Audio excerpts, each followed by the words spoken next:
आज का जो टॉपिक है वो हमारा है कंटिन्यूअस फंक्शन। कंटिन्यूअस फंक्शन क्या होता है? ये सारा लिमिट से रिलेटेड है। मींस अगर आपको लिमिट का टॉपिक आता है तो ये आप कंटिन्यूअस फंक्शन इसको समझ सकेंगे। ठीक है, कंटिन्यूअस फंक्शन की हम डेफिनेशन करते हैं। A function f is continuous at point x equals to c if. अच्छा, और बात सुनिए, कंटिन्यूअस फंक्शन के बारे में है कि कंटिन्यूटी किसी भी फंक्शन की हम हमेशा एक पॉइंट, यहाँ पे कहा है ना एक्स इक्वल्स टू सी, हमेशा एक पॉइंट पे हम चेक करते हैं। हम सिंपली ऐसे नहीं कह सकते कि ये फंक्शन कंटिन्यूस है। फंक्शन कंटिन्यूस है, लेकिन हम साथ में ये भी कहेंगे फंक्शन कंटिन्यूस है, इस पॉइंट पे फंक्शन कंटिन्यूस है। अगर हम पूछेंगे, हम यही क्वेश्चन करेंगे कि फंक्शन कंटिन्यूस है, किस पॉइंट पे फंक्शन कंटिन्यूस है कि नहीं, तो यही हम बात कर रहे हैं। A function f is continuous at point x is equal to c if f of c is defined, limit x approaches to c f of x exists, and limit x approaches to c f of x is equal to f of c। f of c एक point है, ये defined होना चाहिए। Limit जो है इसकी exist करनी चाहिए।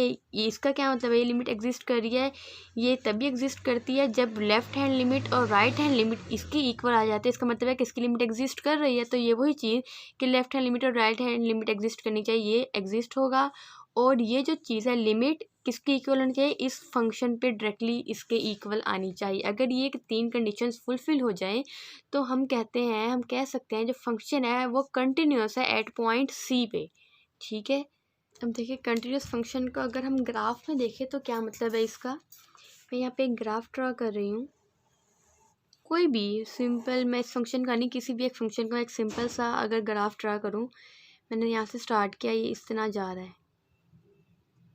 ठीक है, ये ग्राफ बन गया, ये कंटिन्यूस फंक्शन ग्राफ है। काफ़ी बुक्स में अगर हम कंटिन्यूस फंक्शन को डिफ़ाइन करें तो इस तरह भी हम डिफ़ाइन कर सकते हैं कि हमने एक पेन लिया, ठीक है, हमने यहाँ पे रखा और उसका ग्राफ ड्रा करना स्टार्ट किया, और हम ग्राफ ड्रा करते रहे। अगर तो हमें अपने इस पॉइंटर के जो इसकी पिन है निप को उठाने की ज़रूरत ना महसूस हो, मीन्स कि हम कंटिन्यूसली ऐसे चलते जा रहे हैं, हमें कोई भी एक ऐसा पॉइंट नहीं आ रहा जहाँ पे हमें पॉइंट को इस पेन को उठाना पड़े और फिर मतलब ब्रेक आ जाएगा और फिर उसके बाद आगे जाना पड़े।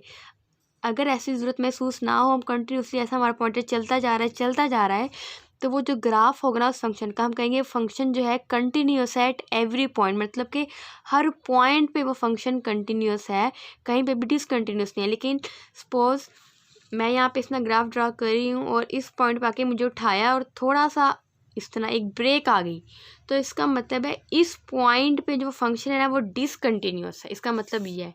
लेकिन अगर इस तरह का ग्राफ आ जाए तो इसका मतलब है कि फंक्शन यहाँ पे कहीं पे भी डिसकंटिन्यूस नहीं है, हर पॉइंट पे फंक्शन कंटिन्यूस है। अब देखिए, मैं इस पॉइंट पे एक ग्राफ दिया है, फंक्शन दिया है, मैं इस पॉइंट पे इसकी कंटिन्यूटी चेक करना चाह रही हूँ। ठीक है, तो इस पॉइंट को मैं सी का नाम दे दिया। अब एक होती है लेफ्ट हैंड लिमिट और एक होती है right hand limit. Left hand limit का क्या मतलब होता है? इस पॉइंट से थोड़ा सा हम इस तरफ आएँ, ठीक है ना, इस पॉइंट से हम जब थोड़ा सा इस तरफ जाएंगे ना, तो मीन्स के एक्स में से हम एक पॉइंट माइनस कर देंगे, एक्स माइनस एच आ गया। ठीक है ना, तो इसको हम कह देते हैं लेफ्ट हैंड लिमिट, ये लेफ्ट साइड है ना। और अगर हम थोड़ा सा राइट हैंड साइड जाए आगे इस पॉइंट से, तो यहाँ पे लिमिट में हम एक पॉइंट ऐड कर देते हैं, तो मीन्स कि ये हो जाती है इसकी राइट हैंड लिमिट। तो ये डेफिनेशन होगी लेफ्ट हैंड लिमिट और राइट हैंड लिमिट की, और ये पॉइंट होता है। तो इसकी यही डेफिनेशन है कि अगर लेफ्ट हैंड लिमिट और राइट हैंड लिमिट इक्वल आ जाए तो ये इसकी इक्वल है, और ये लिमिट इस फंक्शन की इक्वल आ जाए तो ऐसे फंक्शन हम कहते हैं कंटिन्यूस फंक्शन। हम जैसे क्वेश्चंस कर चुके हैं, मैं आपको दिखाती हूँ।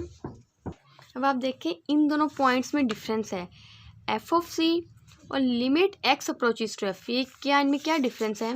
ये एक फंक्शन दिया गया है हमें, ठीक है, एफ ऑफ एक्स, ये एक्स है और ये कब है एक्स के इक्वल? जब x is not equal to 2 है और 3 है, मीन्स एक्स 3 कब है? जब एक्स इक्वल टू 2 है। ठीक है ना, जैसे ये ग्राफ है, ये ग्राफ बनाया गया यहाँ पे, ये 1 और 2, इस पॉइंट पे मैंने इसकी कंटिन्यूटी चेक करनी है। ठीक है, अब पॉइंट जब x is not equal to 2 है, जब ये इक्वल टू 2 आया ना, तो इसका ये पॉइंट फंक्शन की जो वैल्यू है वो 3 है, और जब ये इक्वल टू 2 नहीं होगा तो इसकी जो वैल्यू होगी वो 3 होगी। अब देखें, मैंने एफ ऑफ एक्स फाइंड करना है ना 2 पे, मैंने 2 पे इसकी कंटिन्यूटी चेक करनी है ना 2 पे, तो इससे मैंने पे 2 पुट किया। मैंने डायरेक्टली जब कहा कि एक्स जो है इक्वल टू 2 है, जब x इक्वल टू 2 हुआ और उसकी वैल्यू क्या है, तो इसकी वैल्यू जो फंक्शन की वैल्यू होगी वो 3 होगी। ठीक है, जब मैंने डायरेक्टली x को इक्वल टू 2 कह दिया तो फंक्शन की वैल्यू जो होगी वो 3 होगी।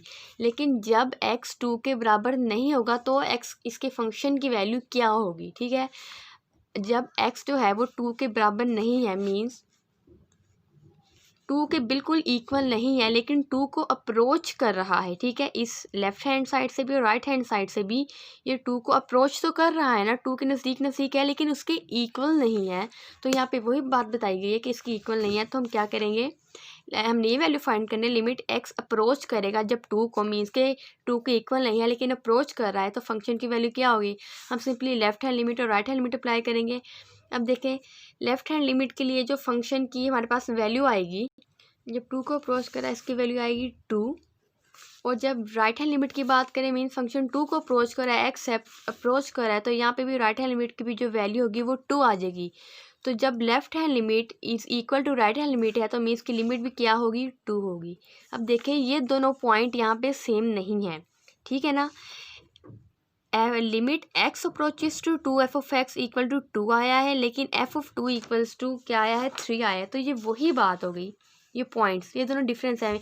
इस पॉइंट का मतलब है जो फंक्शन है इस पॉइंट पे इस फंक्शन की क्या वैल्यू आ रही है, और इसका मतलब है इस पॉइंट पे फंक्शन की लिमिट की क्या वैल्यू आ रही है। ठीक है ना, इन दोनों का मतलब ये है। अब देखें, जैसे यहाँ पे इस एग्जाम्पल में मैंने डायरेक्टली एफ ऑफ 2 फाइंड किया और लिमिट अप्लाई करके ये फंक्शन जो फाइंड किया, तो इस टाइप के फंक्शन में हमारा जो आंसर है वो सेम नहीं आया। Limit x approaches to 2 f of x is not equal to f of 2।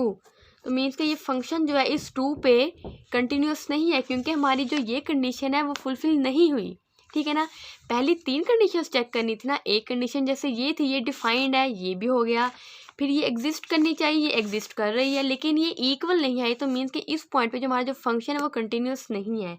ठीक है, जैसे अब एक और क्वेश्चन हम ले लेते हैं। ये क्वेश्चन दिया है, limit x approaches to a f of x exist.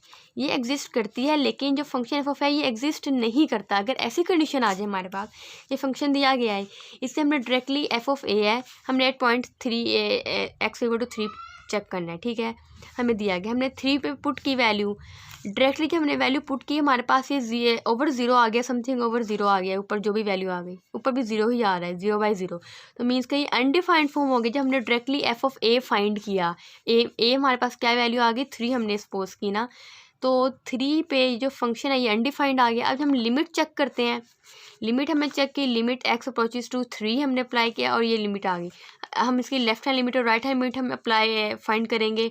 हमने इस फंक्शन को क्या किया, इस फंक्शन को हम थोड़ा सिंप्लीफाई करेंगे। x प्लस 3 x माइनस 3 हमने करके देखा, ये x plus 3 x minus 3 x minus 3 cancel हो गया, x प्लस 3 रह गया। अब x अप्रोचेस टू 3 है तो हमने 3 पुट किया, 6 आ गया। राइट हैंड लिमिट के लिए भी सेम वही प्रोसेस होगा, ये आ गया। तो मीन जो लिमिट है x approaches to 3 f of x हमारे पास क्या आ गई, 6 आ गई। तो ये वही बात है, इस पॉइंट पे जो डायरेक्टली है वो ये जो है फंक्शन अनडिफाइंड है, लेकिन लिमिट जो है इसकी डिफाइन करती है। इन दोनों में ये डिफरेंस है, डायरेक्टली पॉइंट में और लिमिट में ये डिफरेंस होता है। तो ये हमारी डेफिनेशन हो गई कंटिन्यूअस फंक्शन की डेफिनेशन।